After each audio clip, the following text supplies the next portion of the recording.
You're listening to Customer Growth Sessions, presented by Intergrowth, where we talk through strategies to help up-and-coming e-commerce businesses bring in more customers. I'm your host, Pat Ahern. Let's jump in.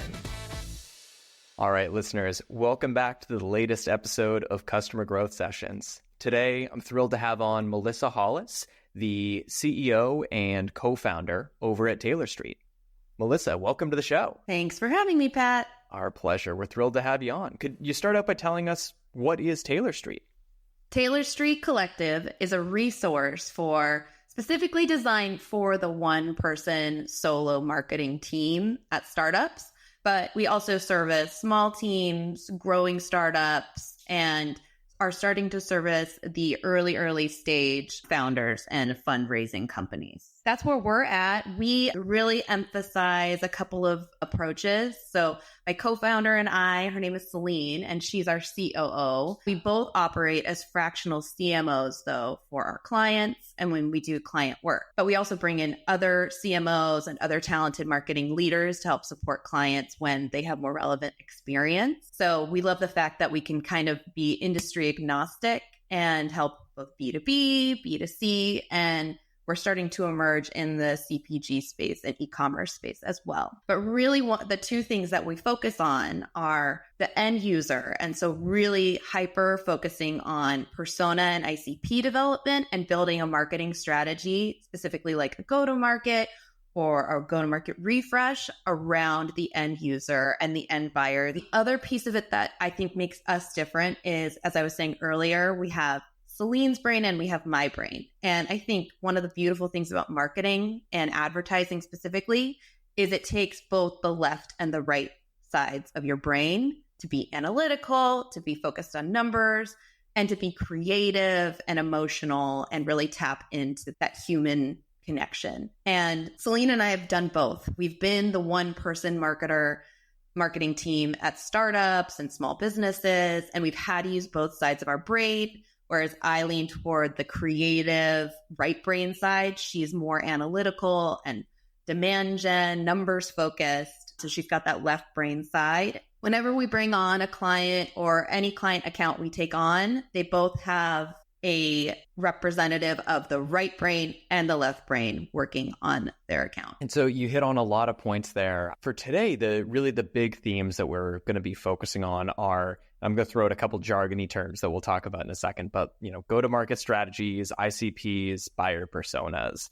So what I'd love to do, can we start out with some definitions of these terms? What do we mean when we say ICP or buyer persona? Yeah, sure. I've given that a lot of thought because a lot of people will use the terms interchangeably. But I think to start off, ICP or your ideal customer profile is more around the demographics and the qualities of a person you're building your product for and what you're going to target to try and solve problems for. So that's going to be like companies of this size with employees in this department, this many people in this department. And that would be like in a B2B. In a B2C sense, it would be like people of this income in this area who have this problem, basically. Your buyer persona comes from that ICP data. It comes from what that profile looks like. And it includes more of like an actual human being. And they have a name, they have a face, and you give them more personality traits. You think more about like what their day-to-day life is like, why they come to your product, if it's sitting somewhere in a room in their house, why they walked over to it that day, picked it up and started using it, what they were doing before, what they are going to do later, what their life is like either at work or at home or in whatever context it would be that they use your product. That's how I would kind of define the two differently. Talk to us about go-to-market strategies. What is a go-to-market strategy, first of all? So a go-to-market strategy is when you have your product, you have your buyer that you're trying to go after, or you want to test with, or you've done some testing with, and you decide, all right, I'm ready to take this product and go and try and sell it out in the wild. So that's kind of like where your go-to-market strategy comes alive, is that you have the person you're going after, you know as much as you can about them. So you know what channels you can go and you can put your product so that they see it and they can come to you. That's the simplest way to put it. There's a lot of pieces that go into it. No, and that's perfect. I wanted to start high level, and then we'll get a little bit more so into the nitty gritty from there. So let's take a look at a sample business. What I had jotted down over here, I want to put you on the spot with a challenging business. So what I came up with was tape measures. I figured that was obscure enough that this could be an interesting conversation. Let's walk through that process. Let's assume we're building a tape measure business. We have one, maybe two marketers on the team. So, we're not maybe going to go out and do all these large scale focus groups. We have to be really strategic with our resources. Could you walk me through how we might go about defining like that ICP that we're working with? Well, okay, just to start off, there's a few questions that I would ask, and it depends on where you're at as a business. So in this case, does the business already have sales? I'll go into what this process would look like if they don't have any sales or any customers, but let's say they do, right? So then it becomes interviewing those customers. How did they come into contact with the product without doing any concerted marketing effort? Maybe you are just throwing spaghetti at the wall to see what sticks. Asking those customers what worked, what got them in the door, what got them to buy the tape measurer. Was it in store, some kind of product placement? Was it a display ad that they saw and that happened to be hyper relevant to them? Was it just a social media post that someone shared? Yeah. Or were they just looking and they ran into your co-founder and they thought that the product was interesting and they heard about it through a friend, something like that. So starting there, asking them about their experience with the product is like the number one way to develop your ICP, to develop your buyer personas. It's like real concrete information that you just like have at your fingertips most of the time, because if they're a happy or unhappy customer, they're probably going to be pretty vocal about it. And so that's where we always start when we work with a new business that we're supporting. We start with that, and they have clients. We start with doing at least probably 10 client or customer interviews to then find trends and develop their persona. I mean, the funniest one recently was interviewing, this was a client that works specifically with CFOs as their buyer. And the most interesting thing about them was, I think about 5 out of the 10 had bicycles hanging behind them in their office on their wall. Probably like 7 out of 10 of them said they loved golfing in their free time. And almost 9, if not 10 out of 10 said they loved cooking. So those might not seem like very relevant to your business, but they're trends about your ideal customer that can be relevant to your marketing. That's amazing. Isn't that hilarious? And it's so funny hearing that too. So my dad is a CFO and he loves biking and he loves golfing. So yeah. And I mean, that's crazy. They're not shocking things about anybody. A lot of people love those two things, but it provides some insight and like definitely some insight into like where they could be putting their marketing efforts. Now, we still do work with clients, like I told you, that are at the true startup fundraising MVP part of their business and product development. And for them, as we're building out go-to-market strategies for them to do any initial marketing with once they have physical products in hand, really comes from the founder. And we've developed a few resources and tools, one that I'm turning into a guided meditation on persona development. So sort of some of the things that I talked about earlier, like imagine you're a person using your product. Like, where in your house do you go to find it? What were you doing before? And then like, what's your name? What's your gender? What's your age? Do you have kids? Questions like that, again, might not seem like bicycles, might not seem the most relevant to your tape measurer, but you'd be surprised what kind of trends you might see.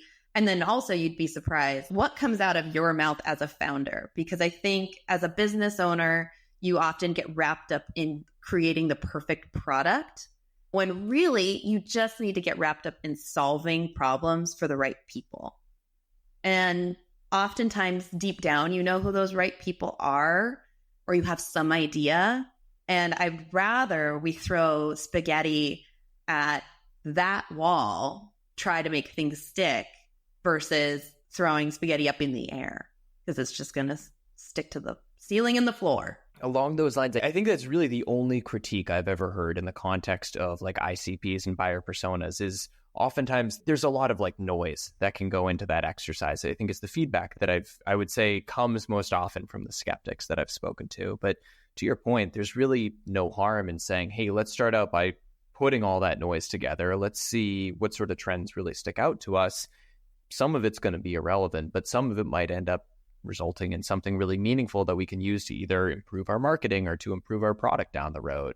As you said, with these CFOs, maybe there's an opportunity to add a LinkedIn post and crack some joke about cycling, incorporate something about golf in there, which, golf maybe is a little more obvious than cycling, but it's all just really great tools that you can use at your disposal. Yeah, exactly. And I get feedback and pushback from business owners all the time on personas and kind of worrying that it's going to be too specific. And a lot of times they want to get as much market as possible. They don't want their total addressable market to shrink. They want it to expand, but that's really not a big risk factor. And you're not going to necessarily, if you go after a certain audience, you're usually not going to deter other audiences that are going to be relevant to your product and interested in it. And you should be paying attention and listening and seeing who else you attract along the way. But you can also, if you know you do want to deter certain markets, create like what's known as like an anti-buyer persona or like a negative buyer persona to try and weed out the wrong people for your product too, if that ever is relevant. I haven't had to do too many of those. People usually want as much as possible. So building upon that, let's say you hop on an interview with 10 actual customers. There's such a wide range of things you could ask those individuals about. Are there certain like pain points or characteristics about them that you find are most effective to hone in on when you're having these customer interviews? Oh, like certain questions that we ask? Yeah, if there's, if you can share your template of questions to go with, certain like pain points that you love to try and unearth, or if it's easier, we can even use the tape measure example. Yeah, a lot of it is like, tell me when this tape measurer really solved a problem for you. Tell me when the last time you used it was. Tell me what would happen if you didn't have this. What would you do instead? What would you not be able to do without it? So what's the last thing you used it for? And would you have been able to complete like that project, I'm assuming, without it or not? And that one's a funny one. I think about tape measurers, right? I actually just saw this great TikTok that was about how women measure things. And it was, not to go into gender or anything there, but like as a woman, I was like, okay, I'm guilty of just holding my hands against something and then being like, all right, I know how big that is. Or using something like relative and then going to Home Goods or Target and being like, oh, that'll fit. I think so. It's about the same size as this other thing. But I'm also in the process right now of building a house. So now I'm looking at like kitchen appliances and like cabinets and how much you have to measure certain things and be like very, very precise. So I'm not going to go ahead and just use my hand or relativity method. I'm probably going to need like the best tape measure ever for building cabinets, right? I'd call it done. It's like close enough. But meanwhile, it was very discouraging to learn that my wife is far better with home renovation projects than I am. There we go. Maybe you're not great with a tape measure, but my wife is far better than I am when it comes to any sort of like construction work that we're doing in our house. Oh, I've remodeled kitchens before. Never built one from scratch. So, and like when I remodeled it, when I say remodel, I mean, I painted the cabinets and swapped out the appliances, which is how I know the measurements are so specific, because appliances, I had this space for a refrigerator and I didn't really think about, the widths and how they've changed over the years, because this was an old 1960s, maybe 1980s kitchen. And it was only like 30 or 33 inches wide. And fridges today, like the nice ones, the cool ones that you see, are like at least 36 or 40 something inches wide. And I just remember there was like one refrigerator that was like cool and would have fit. And so I was like, oh, I guess I don't have many choices. I guess that helps. Oh, I love it when it works out that way. Let's step back. That's phenomenal context. Let's assume for maybe the businesses that don't have a large set of customers, or they have 5 customers, but they can't get on the phone with all 5 of those customers. Whether for our tape measure business, where we can't hop on the phone with our customers. Maybe we either don't have enough customers or they're ghosting us when we reach out and try and schedule a call. How can I go about getting some of those same data points, even if it's just assumptions about who my customers are? Yeah. And I do have a favorite question I want to go back and tell you. But first, I'll answer this question.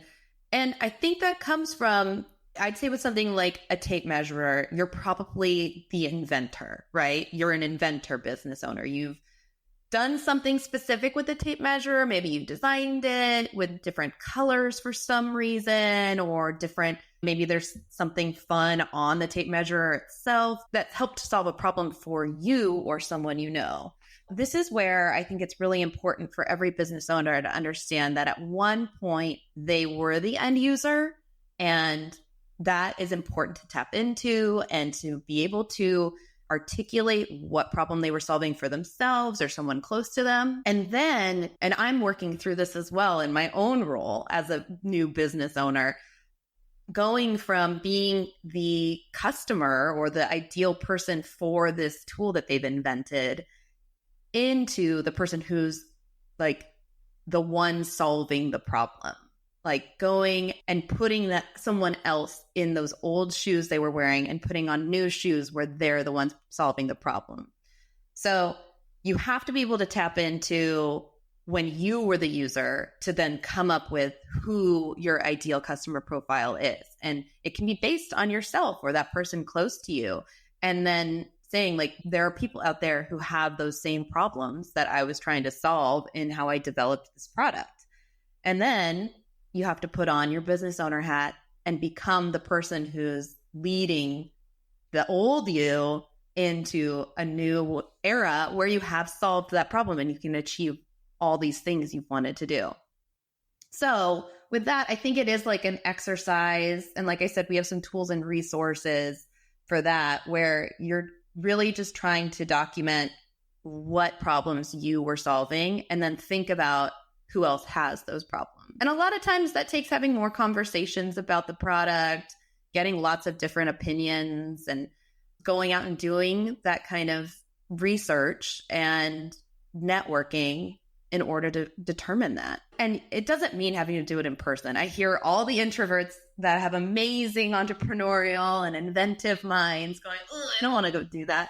But you can do it and not talk to anyone by going and just even going on different social media or like Quora, Reddit, those kind of places too, and just Googling the problem that you solved for yourself, just see what else other people are saying about it. Like that light market research and sort of justifying and validating your thoughts on it. And along those lines with the research side of things, so can we use tape measures as an example? Let's say I'm looking for some of these like online communities that I can go to, or online platforms where I can just learn from my potential customers. Let's say we're doing it for the tape measure business. How would I go about trying to find these places that my customers might be? Yeah. Well, okay. Let's put you back in the hot spot. What's special about this tape measure? Why did you come up with this tape measure? And what's different about it than any other old one that I might already have in my garage? Ooh, good question. I wasn't prepared for this. I like it. Let's go with maybe this. Maybe it's specific to kitchen renovations. Something you ran into with that. All right, I got it. I love it. So, I don't know, I'm going to sound like a fool when I describe it this way. I don't know the official term for it, but you know how like with a tape measure, you bring it out a certain distance and it stays firm, and then eventually it kind of like snaps on you. It just plops down and all of a sudden you can't measure anything anymore. You have to straighten it out. This tape measure has a unique feature that it only flops down like that when you hit a certain button. So it stays firm for like a much further distance of being extended. I have an idea. What if it's a tape measurer and it's like it's like inflatable, like those inflatable dancey things? Do you know what I'm talking about? I know exactly Wiggler what you're talking people. about. I know there's a term for it. I have to remember. How about it's like that? And so then you press a button and it like deflates. Let's go with it. That sounds perfect. Let's go with it. Okay. All right. And so what were you doing when you realized you needed it? Oh, my wife and I were measuring out the dimensions of the kitchen, and at some point the tape measure like flopped out and we had to just redo the entire measurement for whatever that wall was, and probably led to some additional frustration. Would have alleviated a little bit of like headache, and we would have been a little bit happier maybe in that particular moment if it hadn't gone flimsy, let's say. Here's the thing. I got it. So I've been in this situation too. You have the tape measure. You should be able to measure this width. Maybe you've put it on the floor and that's how you kept it from flopping. But now you need it to be something higher up. But you're alone. You don't have anyone else to hold it. You have nothing to hook it onto beyond your wingspan. So what do? So you need the inflatable tape measure, or maybe it's a tape measure. Okay, I'm going back on the inflatable thing. We're not inventors here, people, but maybe it's like Spider-Man. It has something that is like a hook, or like it's got like a web on the end, so you can shoot it out like Spider-Man. I love it. To measure things. So here's what it is. It's the solo tape measure. It's for the lone renovator. It's for the DIY home project on your own. Doing it really, do DIY, do it on your own. Listen, here's your ideal audience. It's singles. People who are single and they want to be able to renovate their home or their apartment, or like find how to measure things. Think of how big now you have a huge audience there of single people. For this, you might have like, so your buyer persona for that and your ICP might be single women who are taking on more and more home and condo renovations and like buying furniture themselves or storing it themselves. You've got now this persona. Let's call her Alexis, because I'm looking at my Alexis mug. Don't have to overthink naming. I think Alexis sounds fine. You're looking at like probably like a 20s or 30 something woman who, lives in a metro area, probably let's say Denver. She lives in Denver. And she just bought a condo. She's moved some of her old furniture in there, but she wants to refresh it. She wants to paint. She wants to do built-ins because now she owns her condo. She works probably like a 9 to 5 plus some like freelance gigs as like a creative director. So she's got excellent taste. She's got, this morning she had brunch with her friends. Now she's building some new furniture she got. And then tonight she's probably going to go on a date or something like that with someone.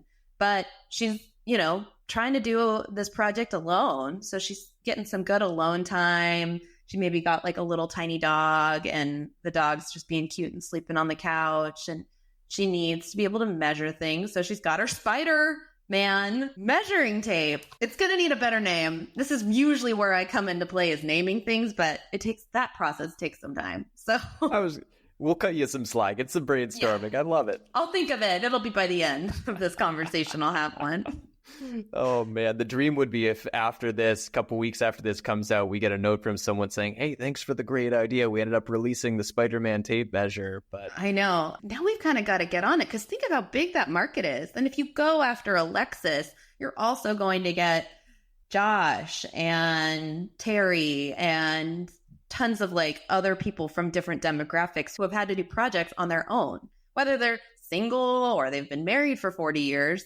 People often find themselves alone. But if you go after Alexis and you solve a problem for her, that doesn't mean you can't solve a problem for someone else. So I want to talk about go-to-market for putting the Spider-Man tape measure in front of Alexis. But circling back, you had mentioned there was a question related specifically to, I think it was related to talking to existing customers, but I wanted to open the door to you there and circle back on that. So my absolute favorite question to ask, because we'll do a warm-up question, much like a podcast, you do a little bit of like a warm-up question in these interviews. And my favorites, I'll ask, okay, like what's your favorite book? What's your favorite food? Where's the last trip you took? But my absolute favorite question to ask is, they made a movie about your life. Who would you cast to play you? Which actor? Oh, I haven't thought about that before. I'm trying to think. I feel like there's like two really good answers that I could give. One is, or there's three. You go the comedy route, you go the good looking athletic build route.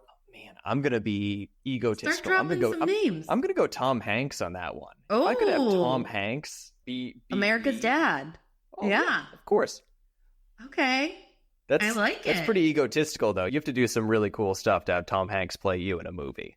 Oh, or just be a genuinely great person. I think that's like what he's really the greatest thing about him. Yeah, my answer is usually Mila Kunis, because I think she's got the attitude that I bring in probably my real life, maybe some of my professional life too. And then there was another one, because I started thinking about who would play like younger me. And I think it was Haley Steinfeld, who I'd have play like younger 20-somethings me. I've had to answer it a bunch because I ask it so often. But I think it's so insightful. And then, I mean, if you think about it, there's some other exercises we do about like developing a brand and knowing the actor, that kind of thing that people identify with. That can be really powerful too for building your brand voice, things like that. Like brand voice your personas can see in themselves.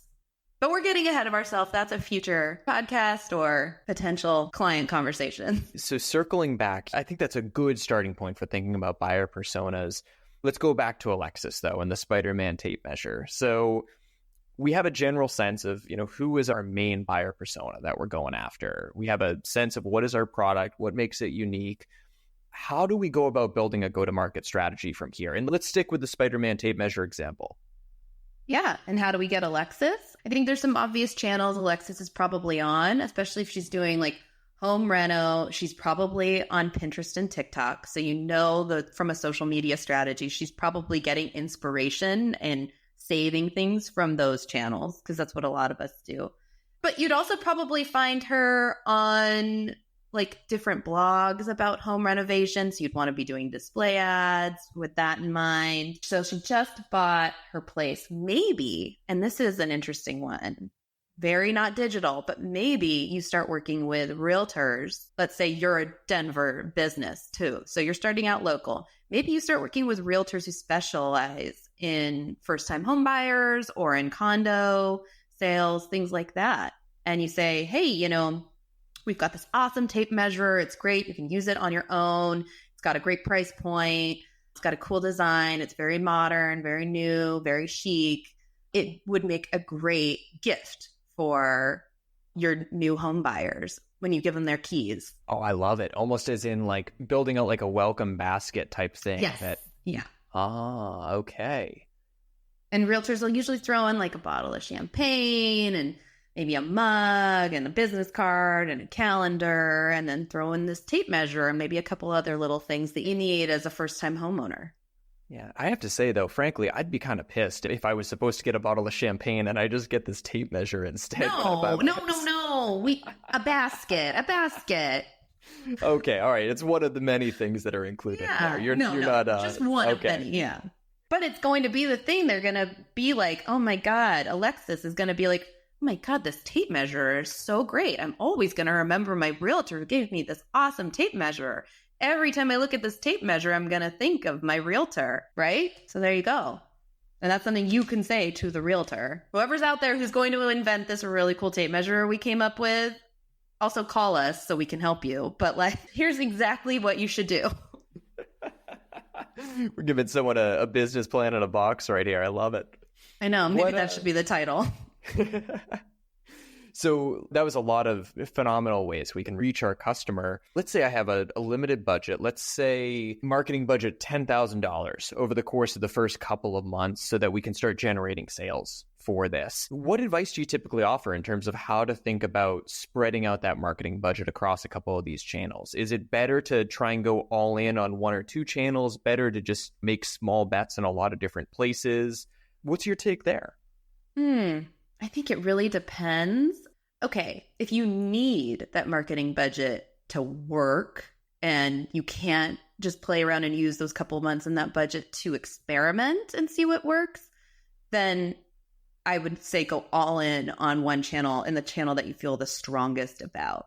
And then get a lot of data. Go with the channel that's going to give you the most data, because then you can say, all right, maybe it's successful. You keep doubling down. You use what revenue and ROI you get from that channel to then experiment and do the same thing with other channels and invest more in that channel or keep it running. But if that $10,000 that you're trying to spread over a couple of months if after that you're going to be able to invest more, I would use that $10,000 to do testing. I would spread it across some different channels that you have. And maybe like with $10,000, I'd maybe do like 3 channels to test and get data from multiple sources. Because if with that budget and that time frame, you might get some ROI out of it. Hopefully you do. But even with that ROI, you're also the most valuable thing you're going to get is that feedback loop. If you're spending on marketing, if you're spending on advertising, the feedback and like listening to that data, looking and seeing that performance is like so critical, especially at that initial stage. Melissa, this has been amazing. Before I let you go, 2-part question. Where can people go to get in touch with you and learn a little more about Taylor Street?